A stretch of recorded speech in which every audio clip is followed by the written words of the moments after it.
약 30분간 총재님께 질문을 하겠습니다. 제가 오늘 사회를 맡은 사람으로서 질문 두 가지를 먼저 하고요.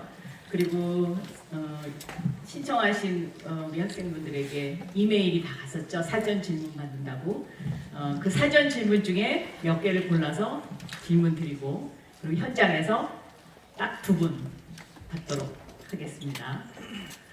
오늘 잘 들었습니다. 먼저 가벼운 질문부터 드리도록 하겠습니다. 제가 질문을 고민을 했는데요.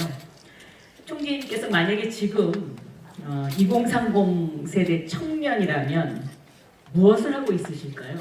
그리고 어떤 미래를 선택하시겠습니까?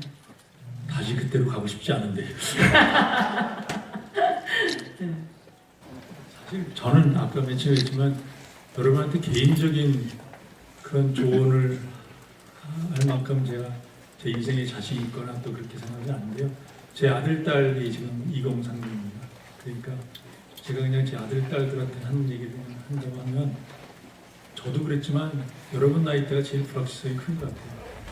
뭐가 될지도 모르고 뭘지도 모르고 뭘 해야 되는지 좋은 것도 모르고 이렇게 되는데 사실 그 불확실성은 누구나 갖고 있는 거거든요. 사실 저도 그랬고 근데 그러면 어떻게 그 일이 정해지느냐 그러면 마치 자기가 딱 의도적으로 막 이걸 하면 뭐가 정해진다고 저는 그렇게 생각을 안 하고요. 그렇죠. 우리 아들, 딸도 맨날 물어보면 이거 하면 어때? 저거 하면 어때? 이러거든요. 그래서 저는 답을 뭐라고 하냐면 너 좋아하는 거 해라. 그 자기가 좋아하는 게 잘하는 거면 두 번째 나오는 주가를 보면 뭐 좋아하는지 잘 모르겠다는 거예요. 그러면 저는 해주는 답은 좋아하는 게 뭔지 모르지만 싫어하는 게 뭔지는 아는 거예요. 저도 대학에 경제학을 전공했는데 저는 사회학 대학을 갔는데 이거 저 다른 학문을 폄하하는 게 아니냐. 법학 수업을 딱 들어가면서 도저히 못하겠더라고요. 뭐 저 다 외워야 되는데 한 달 하다 보니까 이건 나는 아니야. 그건 확실해. 그럼 이런 얘기를 또 하는데 사회학하고 정책을 갔더니 이거는 문학이지. 그 얘기하는데 이건 다 거짓말 같고요. 그래서 그렇게 그것도 아니다. 죄송한데 하시는 분한테. 근데 경제학 과목을 들었더니 굉장히 논리적이고 좋더라고요. 그래서 경제학을 하게 됐어요. 그래서 지금까지도 좋아하는 걸 했는데 그 싫어하는 걸 잘라내면 그렇게 되는 게 있어서 저는 첫 번째로만 드리는 말은 싫어하는 걸 잘라내면 되거든요. 되게 저도 그런 것 같아요. 제 집사람하고 어떻게 결혼했나 보면 싫어하는 사람을 잘라다 보니까 이런 집사람들이 그래서 이제 그런 게 있고 두 번째는 저희 때하고 다른 거는 저는 애들한테 얘기할 때 저희는 사실 하나의 직업을 선택하면 그래서 열심히 한 다음에 은퇴를 하고 이렇게 그런 사람인데 지금 저희 제너레이션은 한 80 산다고 생각하고 모든 걸 투자했습니다. 근데 여러분은 지금 라이프타임 보면 100살까지는 살 거거든요. 물론 건강의 산이 아닌 건 이게 다르겠죠. 80까지는 70 몇 까지는 일을 해야 되는 그런 상황이라 사실 직장을 하나만 가지고는 안 될 거기 때문에 두세 개를 가질 준비를 하는 거가 맞거든요. 제가 그래서 뭘 할지 어떻게 살지 2030 때 뭐 할지 그건 모르겠어요. 굉장히 많은 불확실성이 있는데 하여간 자기가 좋아하는 걸 선택하는 게 확률이 높지 않겠니? 그리고 안 되더라도 그걸 하면 후회는 좀 덜하지 않겠나 이런 생각을 하고 그다음에 좋아하는 것도 하나만 하는 게 아니라 그 연관돼 가지고 직업을 한 두세 개는 한 40에 한 번쯤 바꾸고 왜냐면 60에 새 직업을 하더라도 누가 뽑아주겠어요. 그러니까 사실은 한 40쯤에서 한 번 바꾸고 60쯤에서 60, 한 70 된 다음에 은퇴한 다음에 한 10년 슬슬 일하고 그래야지 먹고 살 수 있지 않으면 굉장히 어려울 것 같아요. 네. 죄송합니다. 마음을 싫은 것부터 잘라내라. 그리고 직업을 한 두세 개 생각해라. 이제 이런 말씀인데 제가 바로 40에 직업을 바꾼 사람입니다. 언론인에서 정치인으로 그리고 이제는 60에 서강대학교에 와서 여러분과 만나서 멘토링을 이렇게 센터를 하고 있습니다. 근데 오늘 제가 여기 이렇게 무대에 올라와 보니까 정말 이 학생분들의 그 눈망울이 반짝반짝 빛나고 있네요. 저도 강의를 많이 해서 경험이 있습니다만은 이렇게 집중력이 높은 강의는 드물지 않을까 이렇게 생각합니다. 제가 이창용 하는 총재님을 한 15년 전부터 알았습니다. 그러니까 그 당시에 금융위 부위원장을 하고 계셨죠. 그런데 키가 크신 분이 이렇게 설렁설렁 오셔갖고 저한테 뭘 하십니까? 이제 이렇게 그래서 굉장히 특이한 분이시구나 이렇게 생각을 했어요. 그때 왜 이제 제가 이창용 총리님과 가까워졌냐면 저는 무슨 일을 하고 있었냐면 한은이 과거에는 한은의 한은법에 한은이 할 수 있는 일 물가 안정 딱 요거 하나였습니다. 그런데 제가 생각하기에 과연 중앙은행을 물가 안정만 하는 그 역할이 맞느냐 이런 의문이 저한테 생겨서 제가 한은법을 바꿨습니다. 어떻게 발의를 했냐면 금융안정 기능을 추가하고 한은의 직접 조사권, 금융기관에 대한 직접 조사권을 주는 그 두 가지 문구를 2008년도에 집어넣어서 발의를 해서 이게 3년 동안 국회에서 엄청난 반대와 토론이 있었고 2011년에 통과가 됐는데 그때 금융위 부위원장이셨고 그때 제일 이 법을 반대하던 곳이 바로 금융위원회였고 금융감독원이었고 한은은 엄청나게 찬성을 하고 있었고요.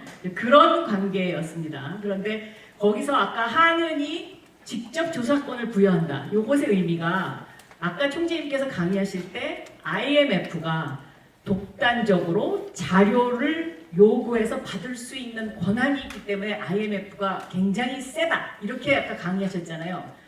바로 한은에 그런 권한이 주어지는 법안을 발의해서 통과를 시켰던 그런 경험이 있었습니다. 그때 아마 총재님 속마음은 찬성을 하셨는데 겉으로만 반대하신 거죠? 이렇게 물어볼 때 여러분 절대로 속마음을 얘기하면 안 되고 당연합니다라고 말씀. 그 저한테 오셔갖고 머리를 꼭 잡고 하시면서 이런 거 왜 자꾸 하시? 근데 제가 그때 딱 얼굴을 이렇게 뵈니까 진심으로 반대하는 것 같지는 않았어요. 그래서 저하고 그거를 계기로 해서 밥도 먹고 뭐 이렇게 해서 이제 오늘날 이렇게 이제 바로 그 제가 발의한 한은법의 물가 안정, 금융 안정 그리고 직접 조사권을 가지신 총재님이 되셨는데요. 지금 이제 그때는 벌써 15년 전이고요. 디지털 시대가 왔고 디지털 경제가 왔고 이제 AI 시대가 오지 않았습니까? 그러면 이렇게 대전환이 있는 이 시대에 한은의 역할이 좀 더 변해야 되겠다 이런 건 느끼신 적 없으세요? 우선 감사드린다는 말씀 드리고요. 네, 속마음 감사합니다. 어떨지 모르지만 박 장관님께서 뭐 해외 나가서 AI 연구를 많이 하고 오셔서 AI 는 굉장히 큰 토픽입니다. 어떻게 바뀔지 모르겠고 그래서 지금 저희가 하는 입장에서 어떻게 하고 있냐면 사실은 저희도 이제 많이 따라가고 저한테 제일 큰 걱정은 하는이 독자적으로 AI에 얼마의 돈을 써야 되느냐.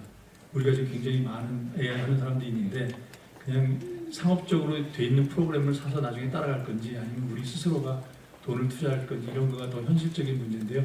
저는 개인적으로는 AI를 많이 씁니다. 쓰는 게 주로 이제 랭귀지 모델이다 보니까 뭐 번역하고 그다음에 문서도 요약하고 많이 써서 직원들도 많이 쓰라고 이제 굉장히 많이 시키고 있는데 저는 여러분은 지금 젊은 제너레이션은 지금 저희 하는 직원보다 훨씬 더 많이 쓰실 거예요. 그래서 자기 휴먼 캐피탈 늘리는데 굉장히 도움이 될 것 같고 저는 이제 거시적으로 하는뿐만 아니라 우리나라에 있어서는 AI가 굉장히 큰 기회라고 생각하는데 그렇습니다. 예. 특히 우리는 다른 나라는 AI를 어떻게 미국 빼놓고 사실 AI 기술을 갖고 있는 나라가 어디냐면 미국, 중국, 우리, 러시아 정도 이렇게 되는데 우리가 굉장히 거기서 상당히 미국만큼 아니지만 높은 수준을 가지고 있기 때문에 생산자로서 보면 우리가 AI 칩을 만들 수 있는 나라가 별로 없잖아요. 그래서 지금은 엔비디아 나가는 서버 칩만 얘기하고 있는데 사실 AI가 좀 더 발전되게 되면 이 디바이스로 나가는 칩을 만들게 되면 우리가 굉장히 많은 베네핏을 얻을 수 있어서 생산자로서의 베네핏도 굉장히 많이 얻고 또 하나는 우리 젊은 제너레이션이 저는 굉장히 다이나믹하다고 생각하고 IT 인프라가 좋아가지고 저희 젊은 사람들이 AI 쓰고 있는 거가 저는 미국 빼놓고 다른 나라에 갔을 때 젊은 사람이 쓰는 것보다 훨씬 많이 쓰는 것 같아요.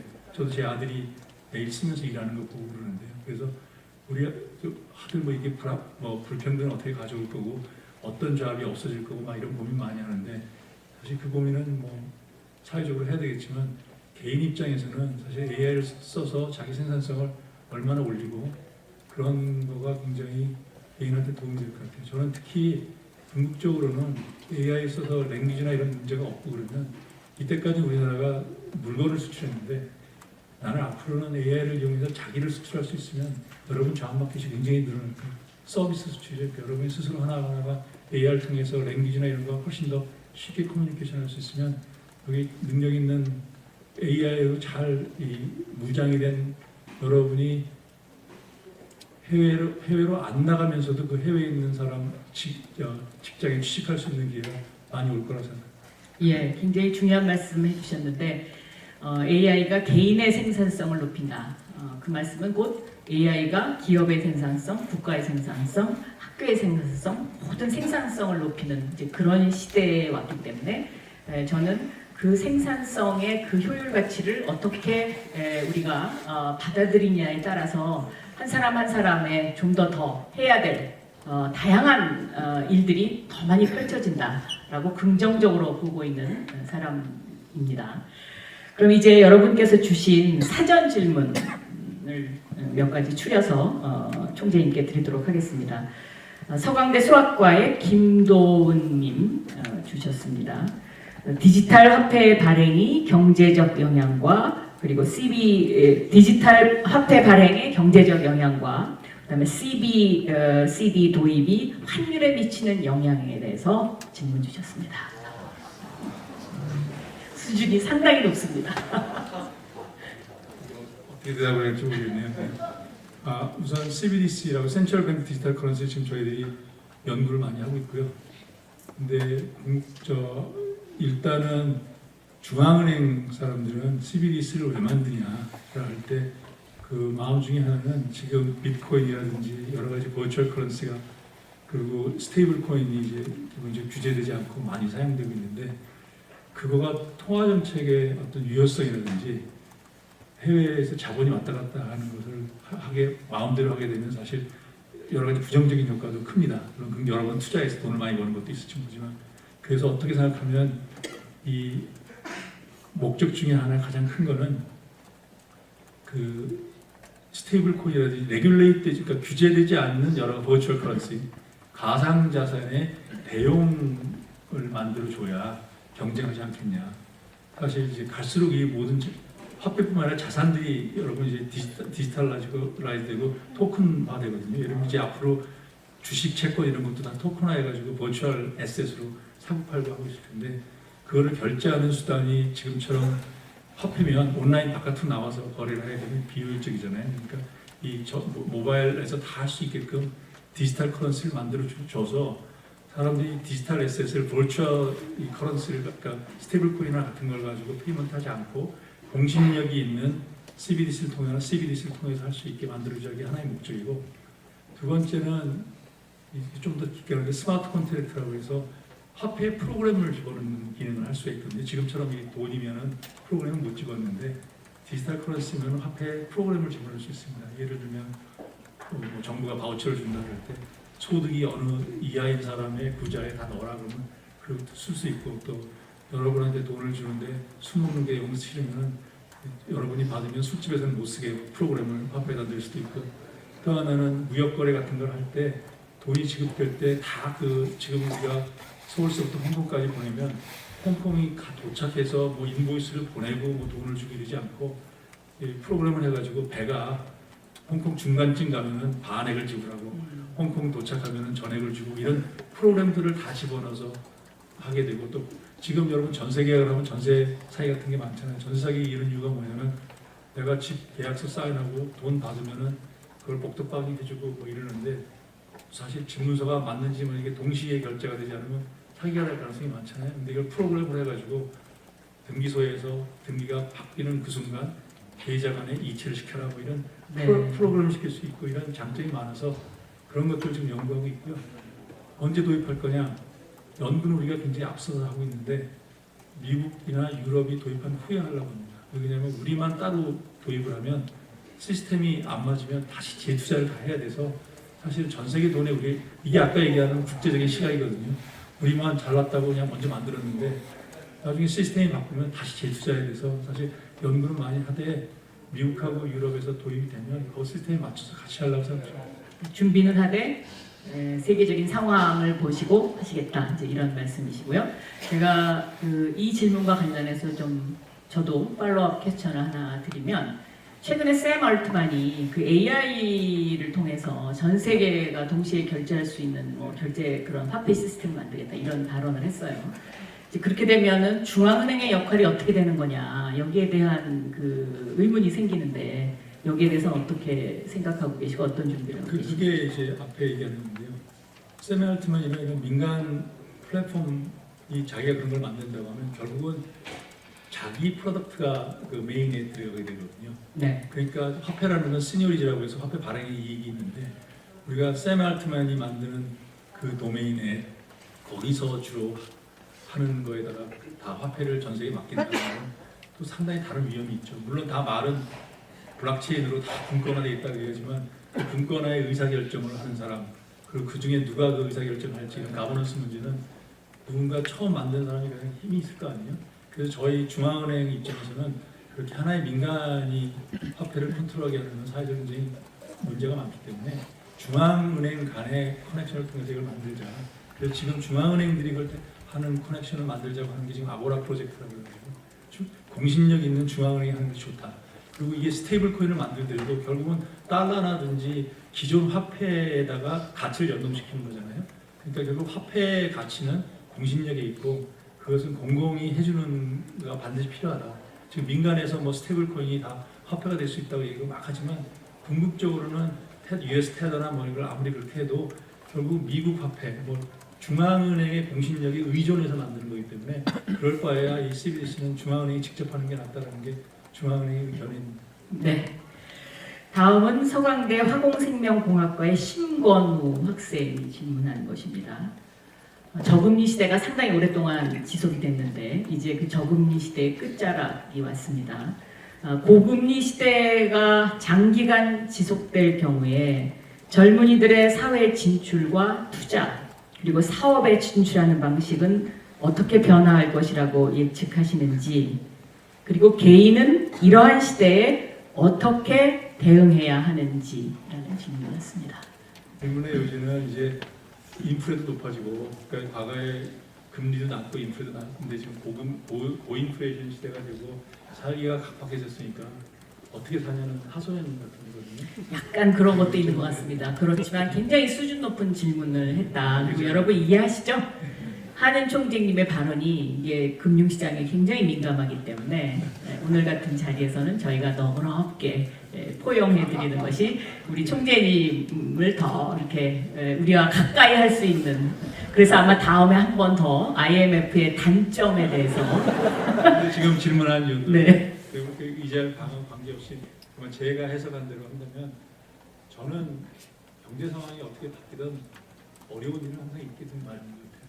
그러니까 지금 그 질문하신 분의 의도가 어떤지 모르겠는데 젊었을 때 되게 어려운 거예요. 다 어렵고 이런 얘기하면 뭐 무책임할지 모르지만 사실은 어렵다 쉽다라는 건 저는 굉장히 주관적이라고 생각합니다. 네. 그 안에서 이렇게 지금 뭐 이자율이 높아서 이런 것보다도 본인의 어떤 면에서 본인의 자산을 많이 그때 어떻게 살아갔으면 좋냐면 본인에 대한 수요를 많이 키워라 이게 경제학하는 입장에서 말씀드리는데 저는 사실 제가 다시 이걸 말이 또 길어졌는데 저는 저희 경제학을 잘못 가르쳤다는 생각이 많이 들어요. 제가 만약에 지금 학교를 떠나서 바깥에 나왔다 보니까 여기 경제학과가 몇 명인지 모르겠는데 우리가 경제학의 독점을 가르치잖아요. 독점.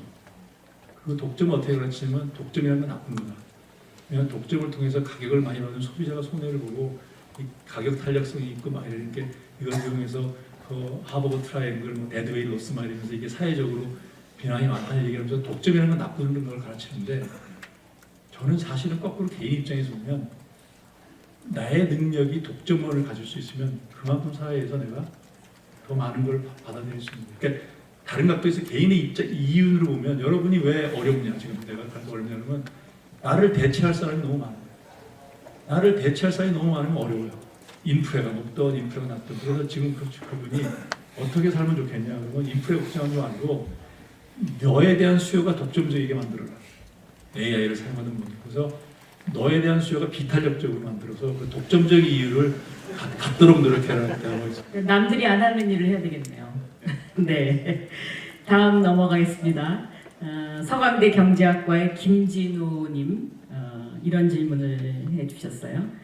하느니 처한 딜레마. 끝내고 가죠. 저기서 3분 남았는데. 부동산, 환율, 내수 문제 해결 중에 가장 중요하다고 생각하시는 것은 무엇입니까? 이겁니다. 이건 답하기가 쉬워요. 그때 달라요. 정말. 진짜 그때 달라요. 네네. 지금 이 시점에서 중요하다고 생각하시는 것은? 빨리 3분 내에 끝내는 건데. 네, 오늘 이 자리에는 서강대 학생뿐만 아니라 다른 대학의 학생들도 많이 와 계신데요. 고려대학교의 강영성 학생이 질문을 하셨습니다. 미국 대선과 한국 경제를 좀 전망해달라는 질문입니다. 제가 이때까지 외교의 중요성을 때 얘기했는데 4일날 결과 나온 다음에 말씀드리도록 하겠습니다. 아무래도 한 번 더 모셔야 될 것 같습니다. 그렇죠? 네, 한번 힘찬 박수 부탁합니다. 감사합니다. 아직 한 2개가 좀 더 남았습니다. 요 질문은 제가 재밌는 질문이라서 픽했습니다. 서강대 정세현 학생인데요. 수도권 중심의 한국 경제에서 지역 경제의 미래를 어떻게 생각하고 계시는지, 그리고 지역 경제와 관련해서 한국은행의 책임은 무엇이라고 생각하십니까?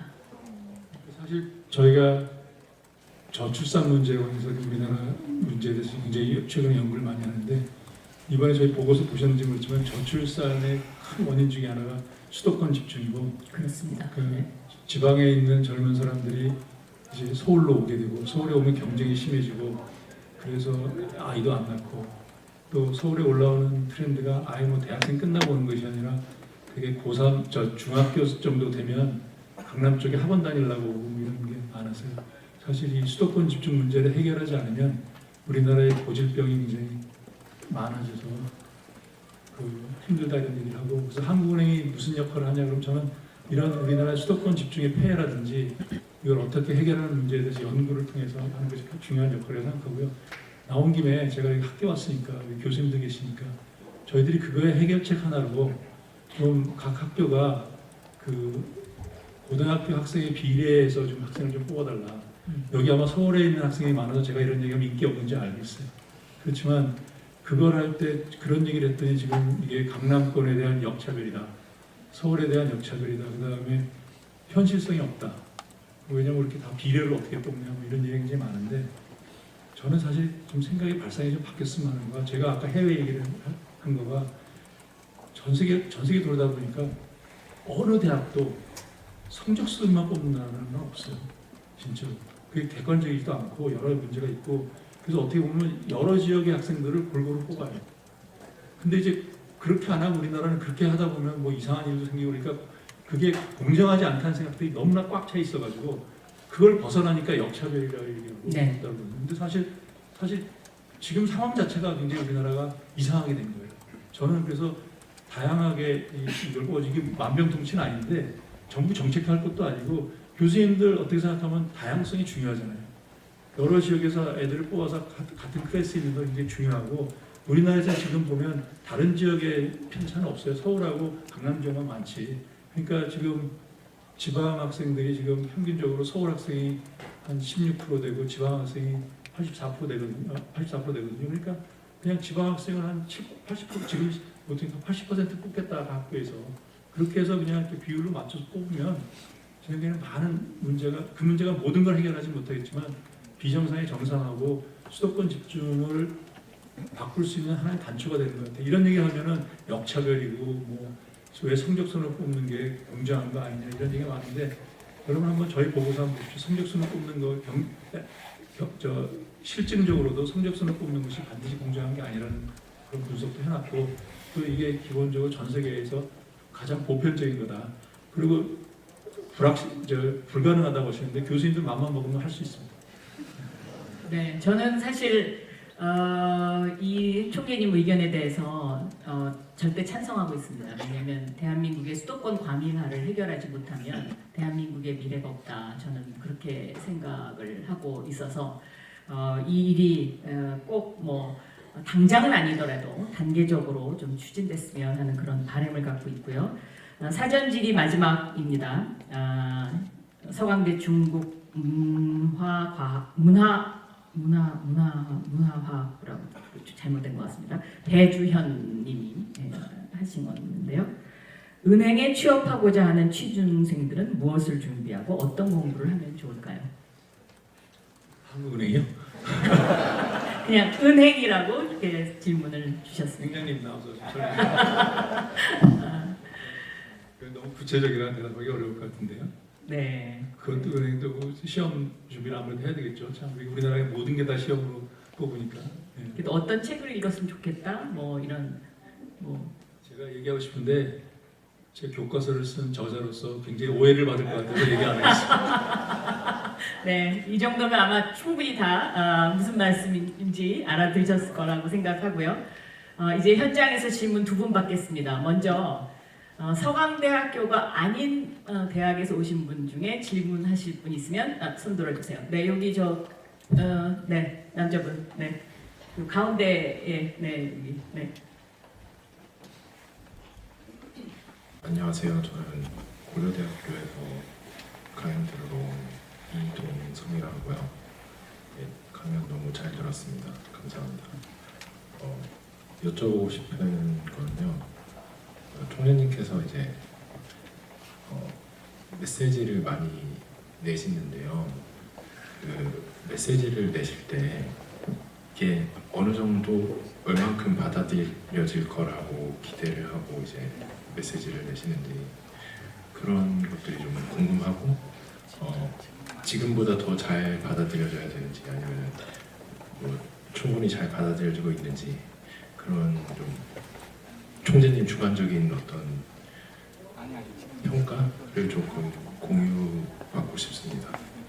그러니까 다시 정리하자면 네, 상당히 철학적인 질문하셨습니다. 네, 총재님께서 정책적 결정 이외에 그런 결정된 사항에 대한 소통적인 그 효과를 어느 정도로 보고 계시는지를 좀 여쭤보고 싶습니다. 두 가지인데 통화정책은 제가 결정하는 게 아니라 금융통화위원회에서 같이 결정하잖아요. 그러니까 통화정책의 효과는 시차가 있지만 저는 굉장히 직접적이라고 보고요. 그거는 뭐 메시지가 필요한 것이 아니라 이자 결정 자체가 굉장히 금통위 결정이 뭐 경제에 파급하는 효과이기 때문에 굉장히 크다고 생각을 하고 아마 질문한 것은 그 밖에 제가 얘기했던 뭐 교육이라든지 이런 구조적인 문제에 대한 메시지를 어떻게 하냐는 건데 우선 첫 번째로 제가 명확하게 얘기하는 건 지금 교육 페이퍼나 이런 건 한국은행에 리서치 하신 분들이 있습니다. 이게 마치 지금 바깥에서는 제 얘기처럼 해가지고 어떤 면에서 제가 미안한 마음도 있어요. 왜냐하면 제가 같이 뭐 연구도 하고 지원도 하고 그랬지만 사실 그 페이퍼를 쓴 저자들이 있고 이게 저자들의 의견이고 네. 제가 서포트하는 거기 때문에 제 메시지라고 저는 그렇게 생각하지 않고 있고요. 한국은행의 메시지고 그 효과가 얼마 있을 거를 생각하고 하느냐 당연히 받아들였으면 좋겠는데 저희들이 할 때는 저 어떤 자신감을 가지고 하냐면 우리가 하는 얘기가 한국 뭐 다른 전문가가 있지만 교육 전문가도 있고 농업 전문가도 있고 노동 전문가도 있지만 적어도 우리가 이렇게 연구를 해가지고 이걸 내면 효과가 있을 거다. 그리고 그 효과는 언제 올 거냐면 곧 올 거라고 생각합니다. 예를 들어 저희가 외국인 노동자의 돌봄 서비스에 필요하다는 얘기 지금은 당연히 노조라든지 노동하시는 그 사람은 반대하겠지만 저는 그분들의 부모님이 이제 8, 90대시면 아마 먼저 하자고 하실 거거든요. 우리가 고령화가 시작되면 지금은 아닌 것 같지만 한 10년 뒤에는 그때 한국은행이 한 얘기가 맞구나 하고 받아들일 거고 저는 우리 교육 문제도 이 정도 골마 터지면 제가 생각하는 20년 전에 제 이 얘기했으면 저거 이상한 애라고 했을 텐데 지금 받아들이는 정도가 좀 다르잖아요. 그래서 저희가 한 이 구조적인 문제는 시간이 지나가면 저희 메시지 받아들일 거라는 그렇게 생각하고 있습니다. 네. 한국은행 총재께서 저가 생각하기에 기억에 많이 남는 것은 이 한국의 문제를 구조적인 문제를 해결해야 된다는 그런 강조를 참 많이 하시는데 그게 정말 우리한테 필요한 것 같습니다. 이번에는 여학생 중에서 질문 마지막으로 한번 받겠습니다. 네, 저 뒤에, 네, 저기 뒤에, 네.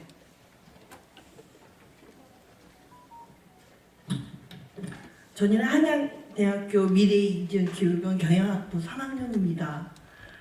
그 총재님 말씀 너무 잘 들었고요. 좀 네. 순수하고 좋으신 분 같아요.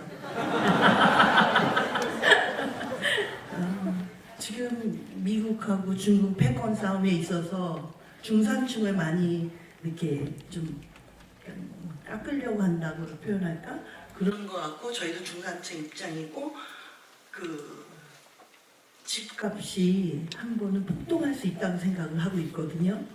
그 고령화는 이미 시작했지만서도 한 번 오를 수 있다고 보고 우리도 일본처럼 그 민법도 똑같지만 그거에 좀 따라가고 있다고 저는 개인적으로 의지를 좀 가지고 있습니다.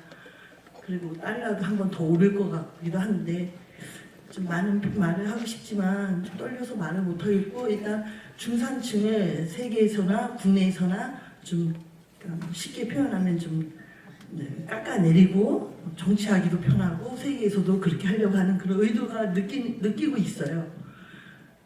그런 부분에 있어서 좀 중산층을 좀 어떻게 살릴 수 있는 방법은 없는지 그에 대해서 좀 말씀해 주세요. 중산층의 복원 방법. 어려운 게 중산층뿐만 아니라 사실은 최근에는 자영업자하고 취약계층이 굉장히 어려운 건 누구나 아는 사실이고요. 경제하는 이유가 다 잘 살자는 그 경제재민의 뜻의 경제의 뜻 자체가 여러 사람을 잘 살게 되는 그런 게 있기 때문에 저희가 구조적 페이퍼 쓰고 뭐 이러지만 사실은 저는 그거의 하나 해결이 의식주. 우리나라 지금 비싼 게 뭐냐 그러면 집값이 비싸고 그다음에 먹을 거가 국제적으로 비싸고 그다음에 옷은 우리나라가 비쌀 이유가 없는데 자꾸 명품만 서로 찾아서 비싸고 뭐 이런 그래서 이런 기본적으로 국민의 생활에 되는 기본적인 거를 어떻게 하면 적당한 가격을 주느냐 중요하고요. 그런 면에서는 집값 잡는 거는 저는 굉장히 중요하다고 생각해서 지금 저희 통화정책할 때도 고려하고 있고 최근에 로제 아파트가 되면 아파트값이 오를까 봐 상당히 고민하고 있습니다. 네.